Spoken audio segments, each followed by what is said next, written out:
शक्ति का परिणाम है समृद्धि। अब अगर जो व्यक्ति समृद्धि के पीछे भागेगा उसको जीवन में समृद्धि कभी नहीं मिलेगी। इसी को बुद्ध ने कहा प्रतीत्य समुत्पाद, थ्योरी ऑफ कॉसेशन। 1 लाख करोड़ रुपए की बात बता रहा हूं, कभी होगा तो दे देना, लगा के दे। और कंपनी ट्रेड करना जानती है, प्रशासन चलाना थोड़ी जानती है। तुम लॉयर बन जाओ, तुम डॉक्टर बन जाओ, जर्नलिस्ट बन जाओ, कुछ भी बन जाओ, जब भी तुम किसी फील्ड में एंटर करोगे उसका पहला 5 साल लर्निंग का साल माना जाता है, सीखना। तुम अगर वो टाइम डिवोट कर दिया सीखने में तो अगले 5 साल बाद तुम उस फील्ड के स्टार बन जाओगे और 10 साल बाद सुपरस्टार। अब भारत का असली मालिक कौन? Board of control. और यह व्यवस्था चलती रही 1857 तक। चीन अफीम जाता था भारत से, तो अखंडानंद त्रिपाठी, रतिशंकर शुक्ला, ये सब कंपनी की डीलिंग थी।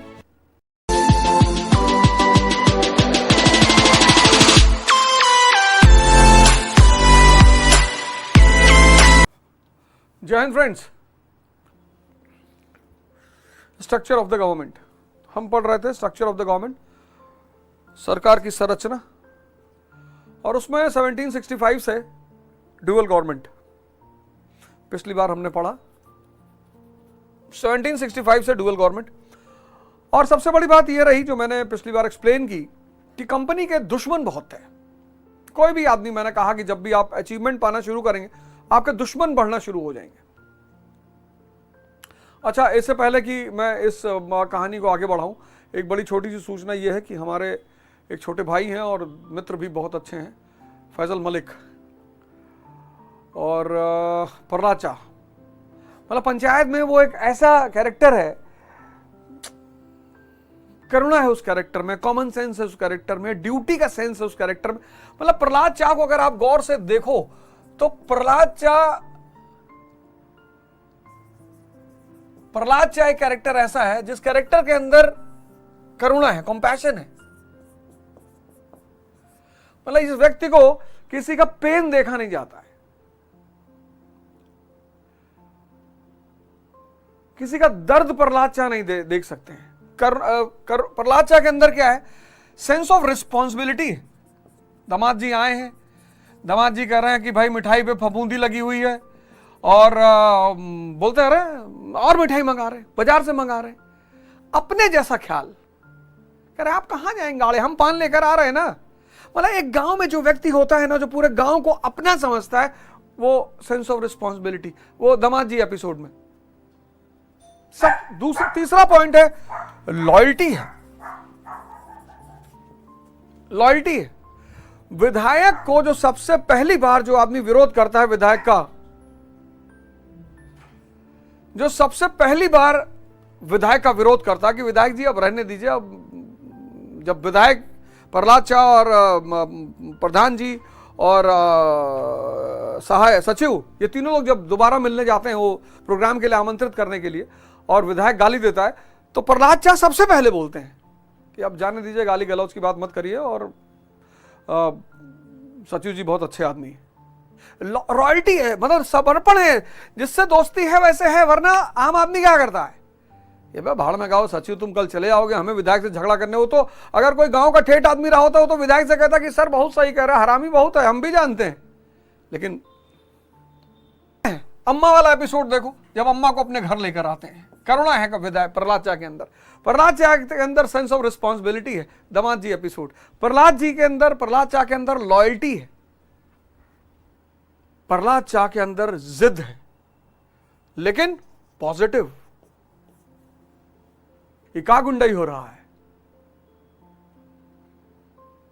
मतलब गुंडाई अभी शुरू कहां की, अभी बताएंगे तुमको गुंडाई क्या होता है। मतलब उतनी बड़ी सीरीज में फैजल मलिक उर्फ प्रहलाद चा ने अब इंसान के, एक बेहतरीन इंसान के जो विभिन्न रूप होते हैं, उस सब को इतने प्यार से एक्ट किया है जिसका कोई जवाब नहीं। मैं आप सब लोगों से निवेदन करता हूं कि अभी वोटिंग चल रही है बेस्ट सपोर्टिंग एक्टर के लिए, तो आप अगर आपको अच्छा लगा है और आपको लगता है कि बिल्कुल सही बात है, तो आप उन सब के लिए वोट करें। प्रहलाद चा और फैजल मलिक एक तो हमारे छोटे भाई हैं और मित्र हैं, इलाहाबादी हैं, तो एक सादर निवेदन आप सभी लोगों से। अब कहानी यह है कि कंपनी ने भारत, बंगाल, बिहार, उड़ीसा पे कब्जा कर लिया है। 1765 में कंपनी को दीवानी निजामत सब मिल चुका है, कंपनी विदेशी है। 1765 ईआईसी, ईआईसी क्या है? एक विदेशी कंपनी है। एक तो ये कंपनी है ट्रेडिंग कंपनी, और दूसरा विदेशी, फॉरेनर। ना तो इस देश का कल्चर जानते हैं, ना इस देश की इकोनॉमी जानते हैं, ना इस देश की पॉलिटी। बन गए राजा। अब राजा बन गए तो अब सीधे सत्ता तो अपने हाथ में ले नहीं सकते, तो पहला स्टेप इनका था डुअल गवर्नमेंट।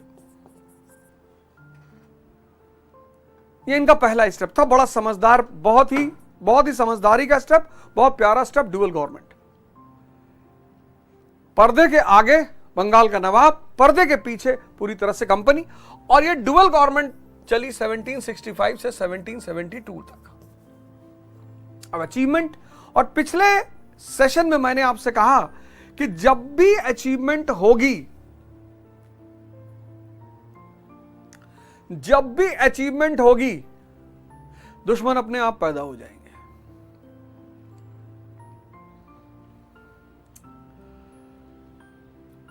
वो नियम है,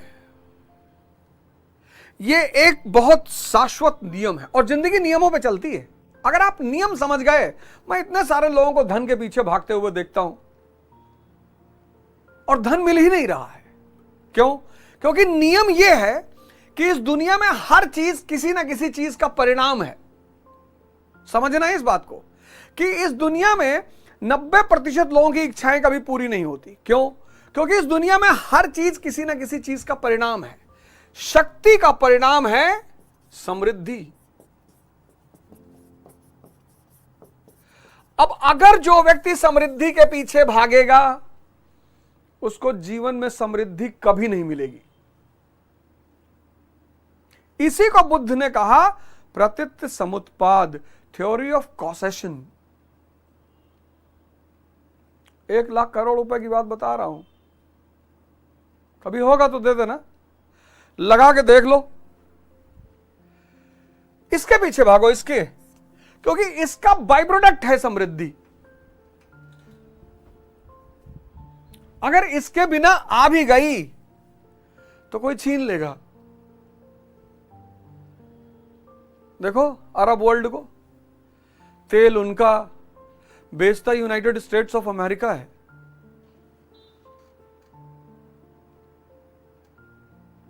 अचीवमेंट जैसे आएगी, दुश्मन स्वतः पैदा हो जाएंगे। और कंपनी के भी दुश्मन, मैंने आपको पिछली बार बताया, ईआईसी के दुश्मन, पहले दुश्मन मर्चेंट्स और ट्रेडर्स। वो मर्चेंट और ट्रेडर जिनको भारत की ट्रेड में हिस्सा नहीं मिल रहा था।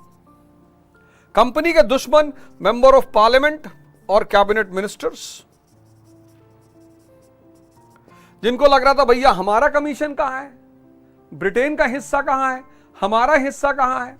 तीसरे दुश्मन थिंकर्स, जो ये कह रहे थे कि भैया अगर किसी देश पर कंपनी का शासन होगा, वो देश चौपट हो जाएगा। और अभी तो इन्होंने बंगाल, बिहार, उड़ीसा पे कब्जा किया है, बंगाल के धन से ये ब्रिटेन पे भी डोमिनेटेड हो जाएंगे, तो बंगाल को तो खत्म करेंगे ही करेंगे, ब्रिटेन को भी खत्म कर देंगे। और चौथा विरोधी थे इनके इकोनॉमिस्ट्स लाइक एडम स्मिथ, जो फ्री ट्रेड की बात कर रहे थे, मुक्त व्यापार। ये सारे दुश्मन। इसलिए अगर तुम्हारे दुश्मन नहीं है ना, तो तुम मरे हुए हो। ये लाइन अपनी डायरी के फ्रंट पेज पे लिख लेना कि अगर तुम्हारे दुश्मन नहीं है तो तुम मरे हुए हो।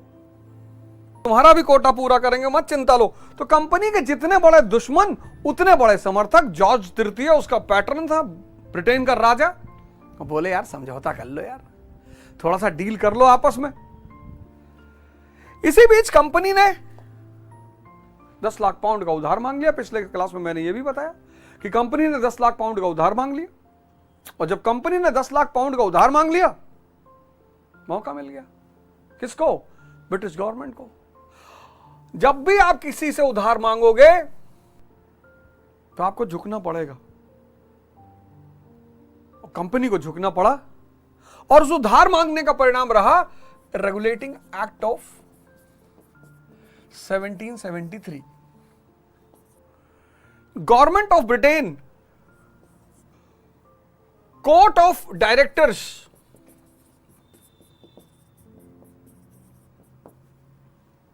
के कामों का क्या करेगी? सुपरविजन करेगी। बस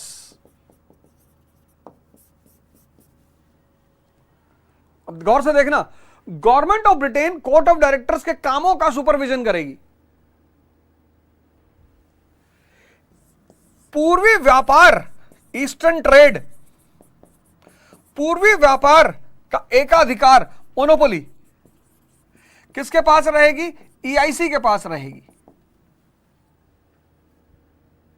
ईस्टर्न ट्रेड, पूर्वी व्यापार का एकाधिकार कंपनी के पास रहेगा।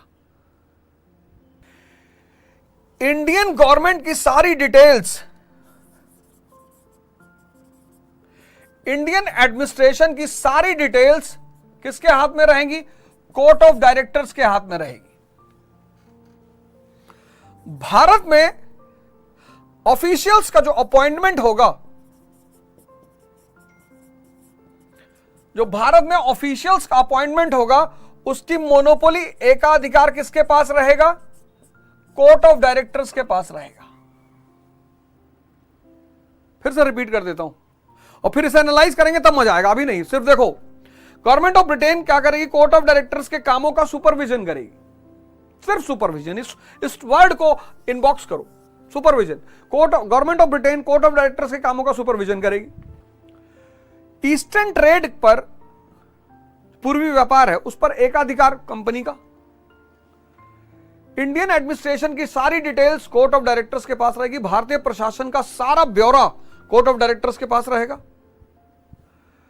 ऑफिशियल अपॉइंटमेंट जो है, जो भारत में अधिकारियों की नियुक्ति हो रही है, उसका भी एकाधिकार कोर्ट ऑफ डायरेक्टर्स के पास रहेगा। अब ये डायग्राम बनाओ तब मजा आएगा। रेगुलेटिंग एक्ट 1773, पहला क्या? सुपरविजन। कोर्ट ऑफ डायरेक्टर्स के सारे कामों का सुपरविजन कौन करेगा? गवर्नमेंट ऑफ ब्रिटेन, ब्रिटेन की सरकार करेगी। कोर्ट ऑफ डायरेक्टर्स के सारे कामों का सुपरविजन करेगी गवर्नमेंट ऑफ ब्रिटेन। दूसरा, पूर्वी व्यापार, ईस्टर्न ट्रेड की मोनोपोली किसके पास है? ईस्ट इंडिया कंपनी के पास। भारतीय प्रशासन, इंडियन एडमिनिस्ट्रेशन का सारा डिटेल किसके पास रहेगा? सारा ब्यौरा किसके पास रहेगा? कोर्ट ऑफ डायरेक्टर्स के पास। भारत में अधिकारियों की नियुक्ति, ऑफिशियल्स का अपॉइंटमेंट का एकाधिकार किसके पास रहेगा? मोनोपोली किसके पास रहेगी? कोर्ट ऑफ डायरेक्टर्स के पास। अब कंपनी के पहला दुश्मन कौन? कंपनी का पहला दुश्मन कौन? मर्चेंट और ट्रेडर। ब्रिटेन के मर्चेंट और ट्रेडर, इनको कोई फायदा नहीं हुआ इस रेगुलेटिंग एक्ट से, क्योंकि पूर्वी व्यापार पर एकाधिकार अभी भी कंपनी का है। कंपनी का दूसरा दुश्मन कौन? मिनिस्टर्स और मेंबर ऑफ पार्लियामेंट। इनको कुछ मिला, इनको कुछ मिला। 1767 में कंपनी ने कहा कि भैया हम 4 lakh pound per year British government को देंगे। 4 lakh pound per year British government. तो कुछ मिला, कुछ, बहुत कुछ तो नहीं मिला, कुछ मिला। कंपनी का तीसरा दुश्मन कौन? इकोनॉमिस्ट। इनकी इच्छा पूरी नहीं हुई, क्योंकि ये बात कर रहे थे फ्री ट्रेड की, इनकी भी इच्छा पूरी नहीं हुई। कंपनी का चौथा दुश्मन कौन? थिंकर्स। ये अभी भी चिल्ला रहे हैं कि भारत में यार गवर्नमेंट पूरी तरह करप्ट है, लूटमार मची हुई है यार, ऑपरेसिव, करप्ट, डकैती चल रही भारत में। तो कंपनी के जितने जानी दुश्मन थे, देखो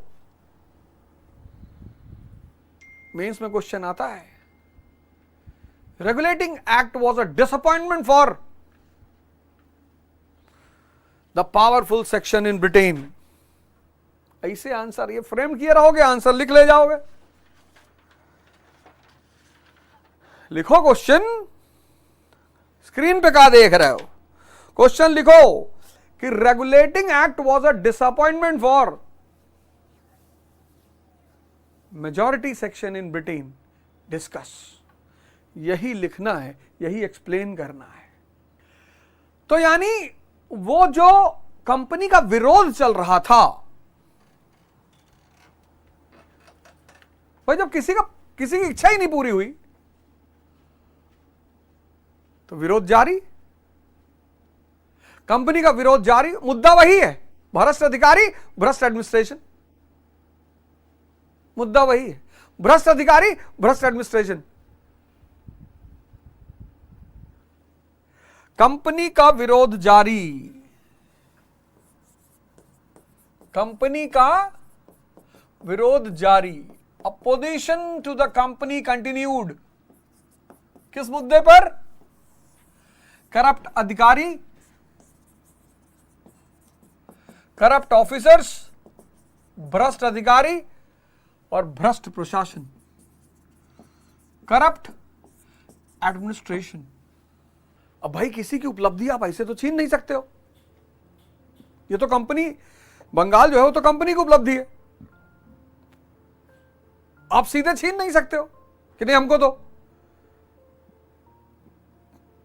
अपॉर्चुनिटी चाहिए। और कंपनी ट्रेड करना जानती है, प्रशासन चलाना थोड़ी जानती है। इसलिए जब भी आप किसी काम में एंटर करते हो तो पहले 5 साल उसका लर्निंग पीरियड माना जाता है। किसी भी काम में तुम लॉयर बन जाओ, तुम डॉक्टर बन जाओ, जर्नलिस्ट बन जाओ, कुछ भी बन जाओ, जब भी तुम किसी फील्ड में एंटर करोगे उसका पहला 5 साल लर्निंग का साल माना जाता है, सीखना। तुम अगर वो टाइम डिवोट कर दिए सीखने में तो अगले 5 साल बाद तुम उस फील्ड के स्टार बन जाओगे और 10 साल बाद सुपरस्टार। पहला 5 साल लर्निंग, दूसरा 5 साल स्टार, तीसरा 5 साल सुपरस्टार। ये नियम है। इसलिए कोशिश करो कि आईएएस बन जाओ 25 साल के अंदर। 25 के बाद और स्किल डेवलप करो, एक स्किल डेवलप करो, कोई काम सीखो यार प्लीज। कंपनी का विरोध जारी रहा, टारगेट रहे करप्ट ऑफिसर्स और करप्ट अधिकारी। अब कंपनी से सीधे उपलब्धि तो छीनी नहीं जा सकती, अवसर चाहिए, अवसर मिल गया। 1780 कंपनी ने फिर लोन मांग लिया 10 लाख पाउंड, फिर लोन मांग लिया, फिर से लोन मांग लिया 10 लाख पाउंड, फिर से लोन मांग लिया। और लोन मांगा क्यों? एक साथ। भाई लोन तो पहले से ही चल रहा था, लोन पहले से ही चल रहा था। अभी एक साहब मुझसे मिलने आए थे, उनके घर वालों ने लोन पर जमीन खरीद ली, उस लोन को भरने के लिए दूसरा लोन ले लिया, पूरा घर ही लोन का शिकार हो गया। लग्जरी लोन पे मत करना। ये कुछ बातें मेरी डायरी में लिख लिया करो यार। ना गाड़ी आनंद है, ना कपड़ा आनंद है, ये सब जरूरतें हैं। डीएम बन जाओगे तो 2 गनर 1 ड्राइवर, तो गवर्नमेंट तुमको इनोवा दे भी देगी। डॉक्टर बन गए तो बढ़िया फर्स्ट क्लास, कोई भी छोटी मोटी गाड़ी में चले जाओगे, हॉस्पिटल ही तो जाना, और तुम्हें सब भगवान मान रहे हैं, तुम पे कौन हमला करेगा। फिर से लोन ले लिया। और लोन लिया क्यों? पहले लोन चल ही रहा था। 1780 देखो, मराठा से लड़ रहे थे और मराठा के साथ साथ मैसूर से भी पंगा ले लिया। फर्स्ट एंग्लो मराठा वॉर और सेकंड एंग्लो मैसूर वॉर। फिर पैसे की जरूरत पड़ गई और अभी तक परमानेंट सेटलमेंट आया नहीं है। गौर करना पूरी सिचुएशन पे कि एक लोन तो चल ही रहा था, एक उधार तो लिए ही थे, 2 शेरों से लड़ गए, मराठा और मैसूर। और बंगाल में भी कंसोलिडेशन नहीं हुआ, परमानेंट सेटलमेंट नहीं आया, फिर लोन मांग लिया। बस ब्रिटिश गवर्नमेंट को मौका मिल गया और इसका परिणाम रहा पिट्स इंडिया एक्ट ऑफ 1784। बहुत important, Pitt's India act of 1784। East India company became the instrument for British policy in India. लिख लो नोट करके, ये पूरा स्टेटमेंट नोट करके लिखो। East India company became the instrument for British policies in India. कैसे? पहला point, east India company became the instrument for British policies in India. लिखो और क्वेश्चन मार्क लगाओ। ईस्ट इंडिया भारत में ब्रिटिश नीतियों की वाहक बन गई। क्वेश्चन मार्क, कैसे? अब रेगुलेटिंग एक्ट में क्या था? सिर्फ सुपरविजन दिया गया था, सिर्फ सुपरविजन। यहां क्या हुआ? एक नई संस्था का गठन हुआ, बोर्ड ऑफ कंट्रोल।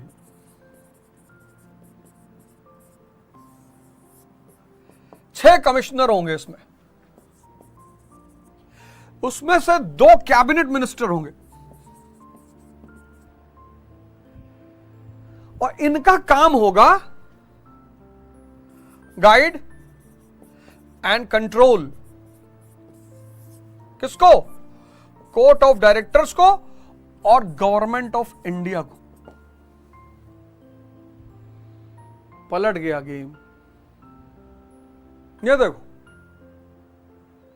ये देखो, ये भारत में ईस्ट इंडिया कंपनी ब्रिटिश नीतियों की वाहक बन गई, क्योंकि एक नई संस्था का गठन हुआ, बोर्ड ऑफ कंट्रोल। 6 कमिश्नर्स होंगे, 2 कैबिनेट मिनिस्टर होंगे और इसका काम होगा गाइड एंड कंट्रोल। किसको? कोर्ट ऑफ डायरेक्टर्स को और गवर्नमेंट ऑफ इंडिया को। अब भारत का असली मालिक कौन? Board of control. अब भारत का असली मालिक कौन? Board of control. और यह व्यवस्था चलती रही 1857 तक। लेकिन कंपनी का जो ईस्टर्न ट्रेड है उसकी मोनोपोली बरकरार रही। ईस्टर्न ट्रेड की मोनोपोली बरकरार रही। उसके साथ साथ अधिकारियों की जो नियुक्ति है, ऑफिशियल्स अपॉइंटमेंट, उसकी भी मोनोपोली बरकरार।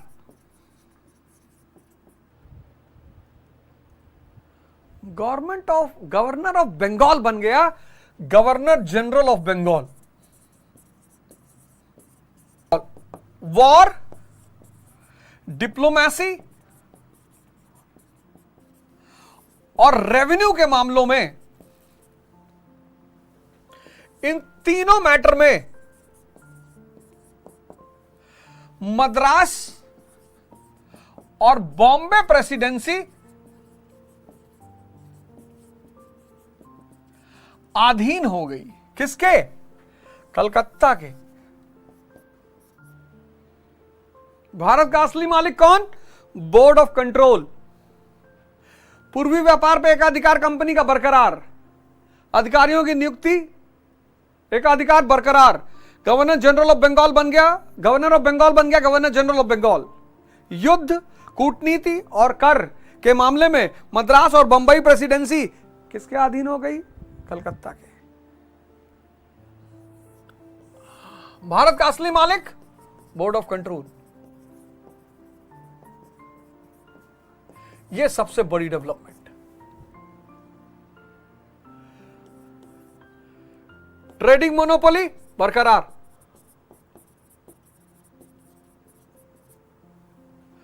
ऑफिशियल का अपॉइंटमेंट की मोनोपोली बरकरार,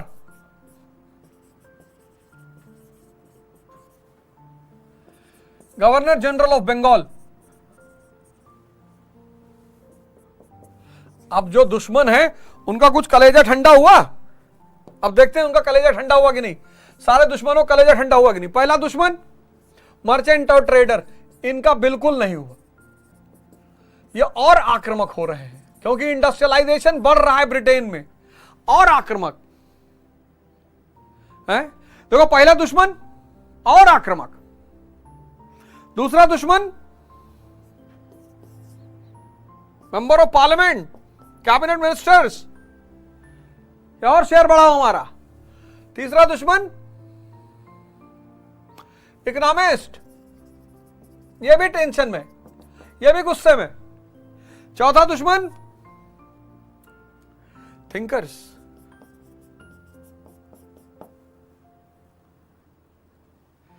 अब इन सारे दुश्मनों के साथ साथ एक नया दुश्मन उभर रहा है, और बहुत ताकतवर दुश्मन उभर रहा गुरु, और वो इंडस्ट्रियल रेवोल्यूशन का बेटा है वो नया दुश्मन। कौन कौन है वो इंडस्ट्रियल रेवोल्यूशन का बेटा, नया दुश्मन, न्यू एनिमी? और धीरे धीरे इतना पावरफुल हो रहा है वो, क्या नाम था उसका? मैन्युफैक्चरर। ये बड़ा पावरफुल दुश्मन उभर रहा था, बहुत पावरफुल, उत्पादक। लेकिन पूरी तरह से पिट्स इंडिया एक्ट ने एक भारत के प्रशासन की रूपरेखा तैयार कर दी, और यह प्रशासन की रूपरेखा 1857 तक चली। उसमें चेंजेस आते रहे, और वो चेंजेस सिर्फ इसलिए आते रहे, बाकी तो भारत का असली मालिक ब्रिटिश गवर्नमेंट, भारत का असली मालिक ब्रिटिश गवर्नमेंट। अब जैसे जैसे ये दुश्मन हावी होते गए, जैसे ये दुश्मन मैन्युफैक्चरर ये जैसे ही मजबूत होता गया, इसने कहा भैया हम अपना सामान कहां बेचें, हम पैदा करके ही रख लें क्या? और इसी बीच ब्रिटेन के सामने एक बहुत बड़ा डेविल खड़ा हो गया, दुश्मन नेपोलियन। उसने पूरी यूरोप की बाजार बंद कर दी ब्रिटेन के लिए, कहा यूरोप में तुम्हें कोई सामान ही नहीं बेचने देंगे, कॉन्टिनेंटल पॉलिसी।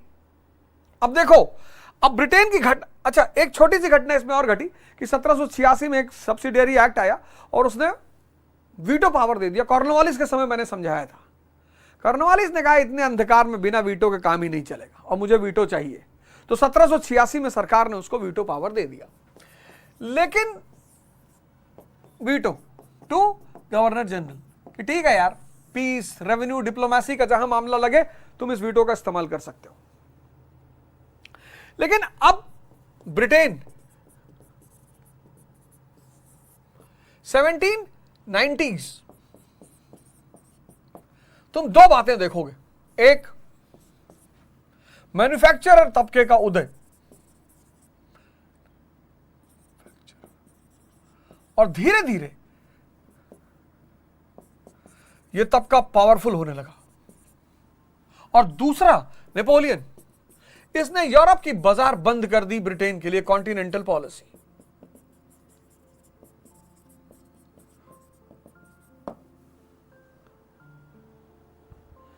अब कंपनी को रिप्लेस करना ब्रिटेन के लिए कोई बहुत बड़ी बात नहीं थी, लेकिन समझदार आदमी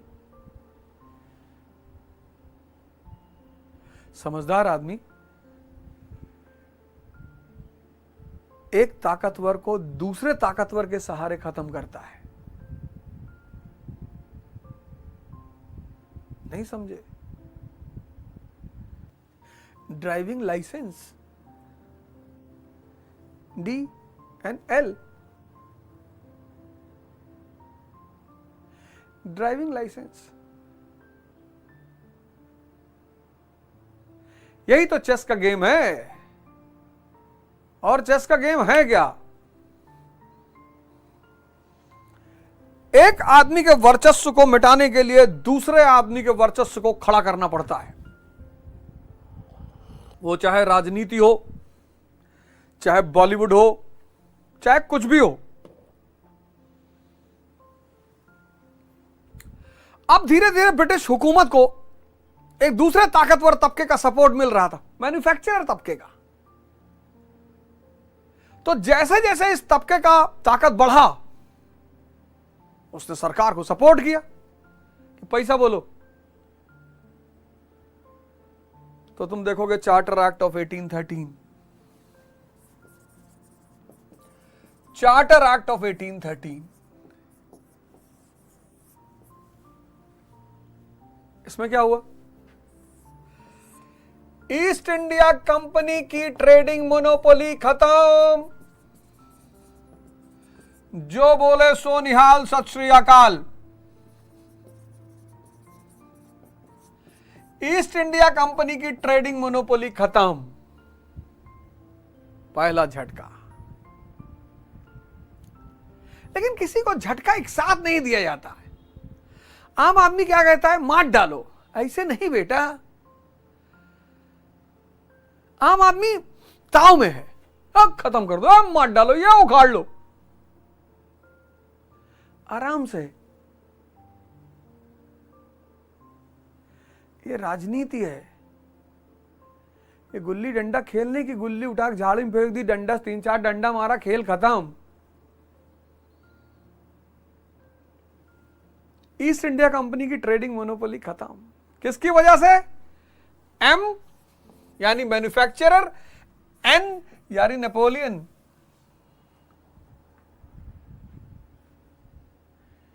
लेकिन उसका जो टी का ट्रेड था, टी का, और चाइना का जो ट्रेड था, उसको बरकरार रखना ही था। यह कंपनी के पास बरकरार रहा, क्योंकि चाइना ट्रेड में सबसे ज्यादा ओपियम जाती थी। अफीम कोठी कानपुर, अफीम कोठी गोंडा, अफीम कोठी इलाहाबाद, अफीम कोठी गोरखपुर। चीन अफीम जाता था भारत से। तो अखंड त्रिपाठी, रति शंकर शुक्ला, ये सब कंपनी की डीलिंग थी। सरकार और रेवेन्यू अभी भी किसके हाथ में? ईआईसी के हाथ में।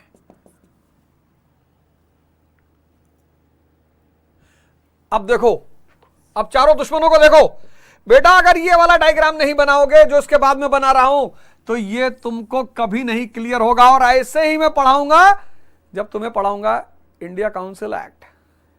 अब देखो कौन सा दुश्मन खुश हो गया। पहला कौन सा दुश्मन? मर्चेंट और ट्रेडर। मस्त मस्त। क्यों? इनको भी ट्रेड करने का मौका मिल गया। पार्लियामेंट मस्त, इकोनॉमिस्ट मस्त, थिंकर मस्त, मैन्युफैक्चरर मस्त। देखो तुम ऐसे डायग्राम कभी बना ही नहीं होगे। दावा कह रहे हैं, गाली हमको चाहे जितना दो, चाहे जिसकी क्लास में पढ़े हो, ये डायग्राम कभी नहीं बनाए होगे। एक्ट का पॉइंट और फिर दुश्मनों की कंडीशन। गाली हमको पानी पी पी के चाहे जितना दो, पर इस तरह से नहीं पढ़े होगे। दावा कह रहा हूं, दावा, चाहे जिससे पढ़े हो, चाहे मंगल ग्रह पे पढ़े हो, क्वांटम टीचिंग इंस्टीट्यूट, वहां से पढ़े हो। और 1833 तक पहुंचते पहुंचते 1830 के बाद मैन्युफैक्चरिंग सेक्शन हावी, एक शक्ति बन गया ब्रिटेन में। तो चार्टर एक्ट ऑफ 1833 में तुम उसका प्रभाव देखोगे। चार्टर एक्ट ऑफ 1833, 1830 के बाद, 1830 के बाद ब्रिटेन में जो सबसे ताकतवर तबका उभर रहा था वो था मैन्युफैक्चरर। तो चार्टर एक्ट ऑफ 1833 में इस पूरे तबके का प्रभाव आपको दिखाई पड़ेगा। हमसे पढ़ो मत, हमसे सीख लो यार। पढ़े तो बहुत, 15-20 साल पढ़े, मार Socrates, Aristotle, Einstein, Sigmund Freud, हमारे जैसे एक सामान्य टीचर से भी पढ़ लो, सीख लो। पढ़ के क्या करोगे? Charter act of 1833, charter act of 1833, end of monopoly in T trade and trade with China.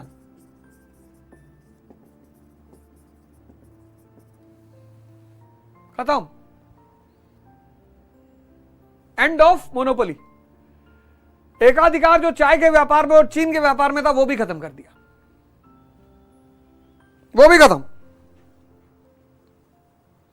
Company का जो डेब्ट था, सबसे बड़ी घटना, ईआईसी का जो डेब्ट था, डेब्ट वो किसको ट्रांसफर कर दिया? गवर्नमेंट ऑफ इंडिया को। स्टार बनाओ, कंपनी का डेब्ट गवर्नमेंट ऑफ इंडिया पे डाल दिया। और सिर्फ डेब्ट नहीं, डिविडेंड, जो शेयर होल्डर है कंपनी के, उनको 10.5% डिविडेंड भी कौन देगा? Government of India. Of India under the strict control of board of control. T trade और ट्रेड विथ चाइना मोनोपोली खत्म। ईआईसी का डेब्ट भारत सरकार पे, कंपनी का लोन भारत सरकार पे, शेयर होल्डर का डिविडेंड भारत सरकार पे। कितना बड़ा खेल खेला। कंपनी का समर्थक ही नहीं बचा कोई, कंपनी का सारा समर्थक ही खींच लिया। जब सब कुछ भारत सरकार देगी और भारत सरकार किसके कब्जे में? Board of control. अब कंपनी के लिए कोई लड़ेगा ही नहीं, खत्म। तुम्हारे लिए कौन लड़ता है? जिसका इंटरेस्ट तुम्हारे इंटरेस्ट से जुड़ा हुआ हो। शेयर होल्डरों का इंटरेस्ट तुम्हारे इंटरेस्ट से जुड़ा हुआ था, शेयर होल्डर का इंटरेस्ट कंपनी का इंटरेस्ट से जुड़ा हुआ था, वो भी छीन लिया। कहा शेयर होल्डर को 10.5% डिविडेंड गवर्नमेंट ऑफ इंडिया देगी। कंपनी का सारा लोन जो ब्रिटेन के बैंकर थे उनको भी कहा कि ठीक है भाई, हमें तो गवर्नमेंट ऑफ, हमें कंपनी से भाड़ में जाए कंपनी। कंपनी का सारा सपोर्टर ही छीन लिया।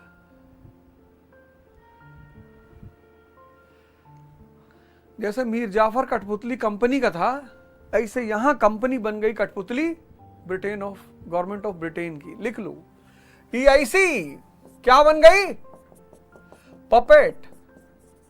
अब उसका कोई दुश्मन नहीं, खत्म दुश्मन। किसकी दुश्मन बन गई? गवर्नमेंट। ईआईसी पपेट किसकी बन गई? गवर्नमेंट ऑफ ब्रिटेन की।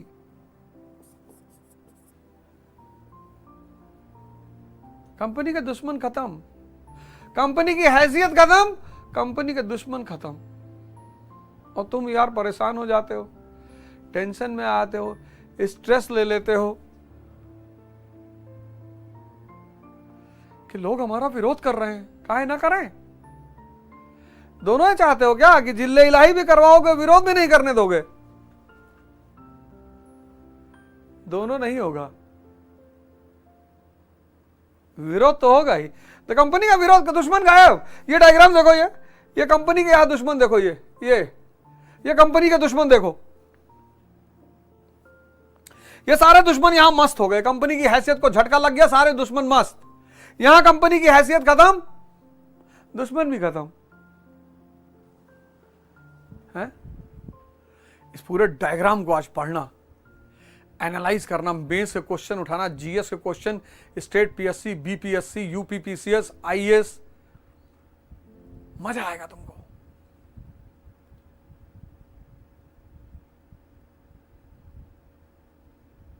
है? चलो फिर मंडे को मुलाकात होगी। जय हिंद, जय भारत।